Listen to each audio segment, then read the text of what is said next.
a whole bunch of issues had already, accumulated at that point or culminated into this final situation. But imbalance, like not being able to maintain one's balance and stuff like that. So, anyway, the weird part is the relative in Washington, D.C., she and her family left for vacation on Tuesday of this past week. She had texted and checked in with my aunt over the weekend, and she thought like Tuesday she was trying to get a hold of her. I'm not sure what she said in the email, but they were because the vacation was in the mountains, like mountainous area, phones weren't working all the time. So by Friday, a welfare check or a wellness check is what they call them now, just because a welfare check can sound like the old school, I get a welfare check, in the amount of, $1,200 or something, but they had to do a police wellness check because they weren't sure where she was, and they were concerned about her safety and health. But it reminds me too of my step-siblings. Their dad had a similar demise-ish, in terms of what they had to do to find him. Their father passed away in the 90s, and it was a similar thing where they didn't hear from him. He was younger, of course, and they had to call someone in to get into the apartment where he lived, to figure out what was going on. And they found him, I think, on the ground. I'm going by what I was told and what I remember. And he suffered an aneurysm, or I'm also getting the word embolism, but what I recall is an aneurysm, a brain aneurysm. So, anyway, that's that. So we're headed up to Casino Cat, and we'll see if he's here today. Interestingly, my aunt has a cat, and she mentioned this before. By any chance, would you be able to take any of my cats? When she had to move, she could only take one. I can't because of where I live. You need an emotional support. Now I have my sister. You need an emotional support certificate. Also, my sister is with me these days. So, and monetarily, I also worry. So, but my relative named Sarah from DC, she was like, if by chance you wanted Lila or whatever.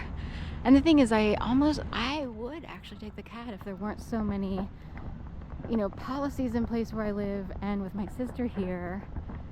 And oddly, here I am, feeding Casino Cat over the past month. I'm like, this is interesting, because I almost thought about taking home Casino Cat, but I simply can't, because of the rules, money, and my sister. I live in a very small studio, and technically my sister and I now live in a very small studio. So anyway, we have Fleetwood Mac winding down the song here at Casino. Never break the chain. Do you know, I read a lot of books on family patterns and how talk about breaking the chains. Wow, I would walk through for this one and come back. I read books like, how do you break free of certain patterns going on in your family? So there could be certain ways of thinking, perspectives. We'll go in, I'll take the copyright. It won't be that big a deal.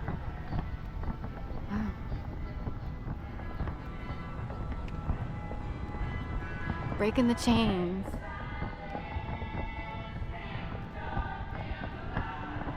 Damn the lies. Tell me about it.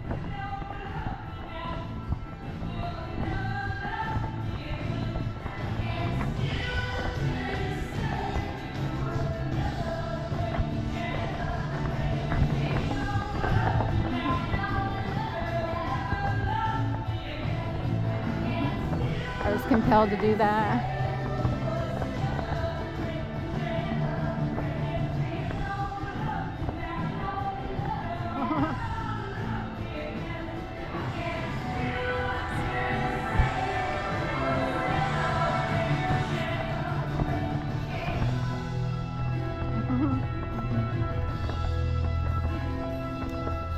this music is so, in my mind, it fits the Cole family.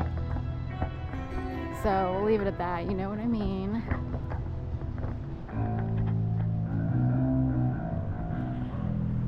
Will they ever break the chains?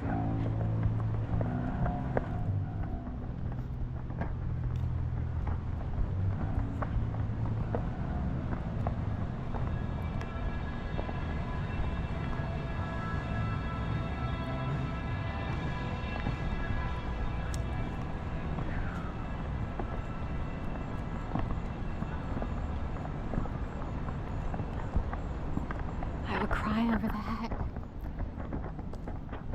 Because when does a family born in darkness, I'm not even religious, you don't have to be religious, all you have to be is shown the chains and the binding and the, I am so not kidding, the Cole family was born in chains. We are so not kidding. I really wasn't. I was a little bit luckier, but I did have something happen that showed me, you know, I know there's a lot of depression, darkness. I had to overcome a lot by working through a lot of issues, by paying and dishing out money to go to therapy. Thank God for nonprofit and being able to pay on a, you know, scale, a sliding scale. Thank God Philadelphia provided this. And women's base, because I needed a feminine voice in my case. I did have a male therapist back in Delaware, and he was helpful. So he kind of had a feminist-ish awareness, if you will. Langsdorff, he retired, he went to the north. He said he wouldn't go to the south. Oh no, I'll retire in New Hampshire, go up north.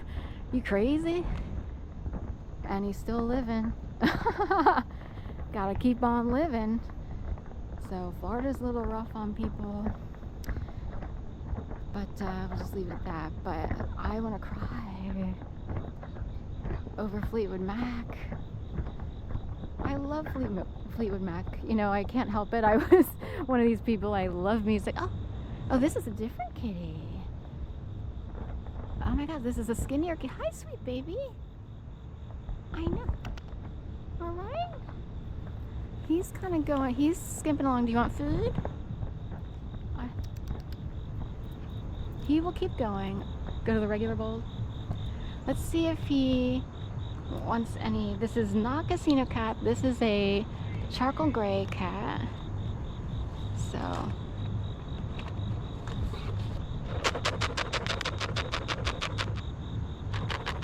he will keep going. So I can hear music somewhere over the water. It's all right. He might be partaking of the bowl. I'll still head over to the bowl. I noticed some people on the gravel path here. So I can't chase after the cat, but anyway, what can I say? A little, you know, teary-eyed moment there. Because, you know, I respond to music. What can I say? It helped me. It was therapeutic and cathartic.